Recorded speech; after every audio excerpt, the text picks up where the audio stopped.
नमस्कार, अमर छत्तीसगढ़ देख रहे हैं आप और बुलेटिन की शुरुआत अहम खबर के साथ खबर रायपुर से। मुख्यमंत्री भूपेश बघेल बस्तर संभाग के दौरे पर हैं। जगदलपुर में झीरम शहीद मेमोरियल की उन्होंने आधारशिला रखी है। 2 करोड़ रुपए की लागत से अब स्मारक यहां पर बनाया जाएगा। विश्व प्रसिद्ध बस्तर दशहरा के मुरिया दरबार कार्यक्रम में भी शामिल हुए हैं मुख्यमंत्री भूपेश बघेल।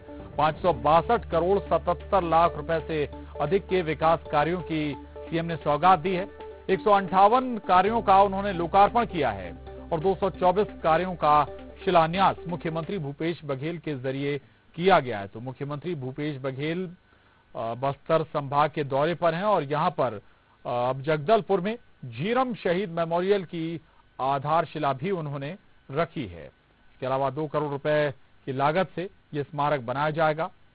विश्व प्रसिद्ध बस्तर दशहरा के मुरिया दरबार कार्यक्रम में भी मुख्यमंत्री भूपेश बघेल शामिल हुए। 562 करोड़ 77 लाख रुपए से अधिक के विकास कार्यों की सौगात उन्होंने दी है, जिनमें 158 कार्यों का लोकार्पण और 224 कार्यों का शिलान्यास किया गया है।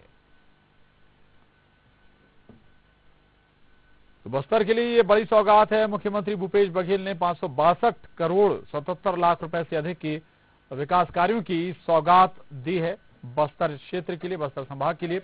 विनोद कुशवाहा हमारे साथ जुड़ गए हैं। विनोद, मुख्यमंत्री भूपेश बघेल का ये बस्तर दौरा बेहद महत्वपूर्ण, कई स्तर पर हम कहें कि सौगातों की बारिश बस्तर पर हुई है। बिल्कुल सही कह सकते हैं कि कई स्तर पर दशहरे का चूंकि एक प्रकार से कहे कि तोहफा मिला है बस्तर वासियों को। और मुरिया दरबार में अब से कुछ देर बाद मुख्यमंत्री शिरकत करने वाले हैं और यहाँ पर जो माझी चालकी होंगे उनके गांव में किस तरह के विकास काम हुए हैं सरकारी महकमों के द्वारा, और इसके अलावा कोई समस्या है तो वो इस मुरिया दरबार की खासियत होगी कि वहाँ पर वो सीधे तौर पर सीएम के सामने रख सकते हैं। तो ये मुरिया दरबार अब से कुछ देर बाद शुरू होगा, जिसमें कि जो बस्तर दशहरा समिति से जुड़े हुए माझी चालकी है वो यहाँ पर मौजूद हो चुके हैं। लगभग 120 जो पूरे बस्तर संभाग है वहाँ के माझी चालकी पहुंचे हुए हैं और सीएम से अपनी बात रखेंगे। और इसके अलावा दूसरी चीज, इसी मंच से सीएम करीबन 562 करोड़ 77 लाख रुपए से अधिक के विकास कार्यों की सौगात भी देंगे बस्तर वासियों को। तो ये कह सकते हैं कि ये बस्तर वासियों को दशहरे और दीपावली का एक तोहफा देने जा रहे हैं सीएम इस मंच से, इसमें कि 158 करोड़ के विकास कार्यों का लोकार्पण भी करना है उनको और 224 करोड़ के विकास कार्यों का वो शिलान्यास भी करेंगे।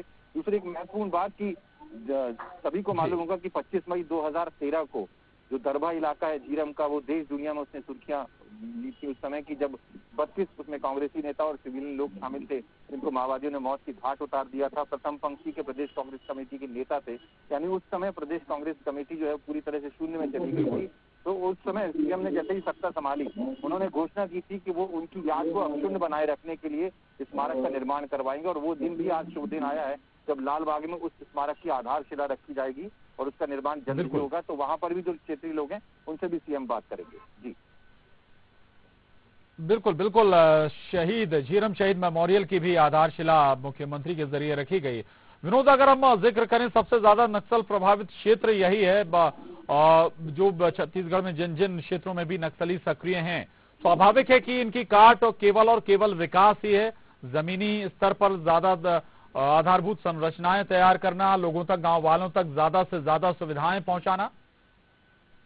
देखिए, सभी जानते हैं प्रशांत की नक्सलियों ने जो 3 दशक तक राज किया बस्तर में, वो केवल और केवल दहशत के मुद्दे पर, और अब बस्तर के लोग उन तमाम चीजों को समझने लगे हैं। और राज्य सरकार ने भी त्रिवेणी कार्य योजना जो है वो बस्तर, या फिर यूं कहें कि जितने भी प्रदेश के नक्सल प्रभावित इलाके हैं वहां पर त्रिवेणी कार्य योजना के तहत काम हो रहे हैं और उनमें 3 बातों का ख्याल रखा जा रहा है, जिसमें सुरक्षा तो है ही, विकास है ही और रोजगार है। इन तमाम चीजों को आधार बना करके सरकार लगातार काम कर रही है और यही वजह है कि धीरे धीरे उन इलाकों में जहां पर की दहशत रहती थी माओवादियों की, अब वो दहशत धीरे धीरे खत्म हो रही है और सुरक्षा एजेंसियां लगातार ऑपरेशन भी चला रही हैं। और आज जैसा कि अभी जो झीरम का जहां पर वो आधारशिला रखने वाले हैं वहां पर जैसी जानकारी है कि सीएम उस दौरान कुछ अधिकारियों से मैस में बैठ करके जो ऑपरेशन चलाए जा रहे हैं बस्तर में, उसके बारे में भी चर्चा करेंगे और आगे किस तरह की रणनीति बनाई जाए माओवाद के पैर उखाड़ने के लिए, उस बारे में भी चर्चा होगी। प्रशांत,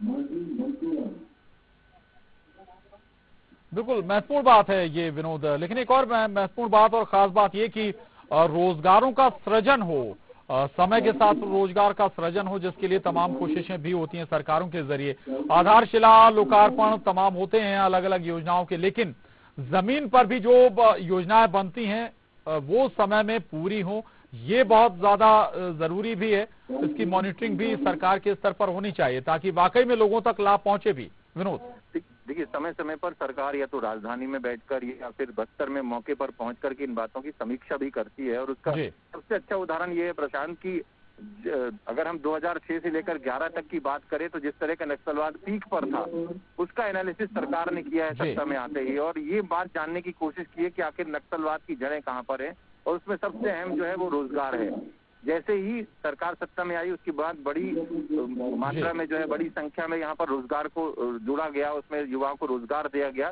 फिर चाहे वो जो डीआरजी की फोर्स है जो लगातार माओवादियों से लोहा ले रही है, जो बच्चियां हैं बस्तर की उन्हें भी शामिल किया जा रहा है, और इसके अलावा जो स्वयं ग्रुप हैं, जो सहायक समूह हैं, उनके माध्यम से भी रोजगार उपलब्ध कराए जा रहे हैं। तो बहुत सारी ऐसी एजेंसियां जो लगातार काम कर रही है सरकार की दिशा पर, और सरकार की जो महकमे हैं और वो लगातार मॉनिटरिंग भी कर रहे हैं, सरकार को उसकी रिपोर्ट भी पेश कर रहे हैं। और यही वजह है कि आज देखने को मिल रहा है कि नक्सलवाद जिस हिसाब से 2003 से लेकर के अब तक था 2011-14 तक, अब वैसा नक्सलवाद बस्तर में दिखाई नहीं देता है। जी बिल्कुल बिल्कुल महत्वपूर्ण है। और कई योजनाएं ऐसी भी हैं सरकार की जो ग्रामीण क्षेत्रों में कहीं ज्यादा प्रभावी हैं और छोटे स्तर पर ही सही लेकिन लोगों को रोजगार या जरूर मुहैया करा रहे हैं। शुक्रिया विनोद आपका इस जानकारी के लिए। आगे बढ़ते हैं छत्तीसगढ़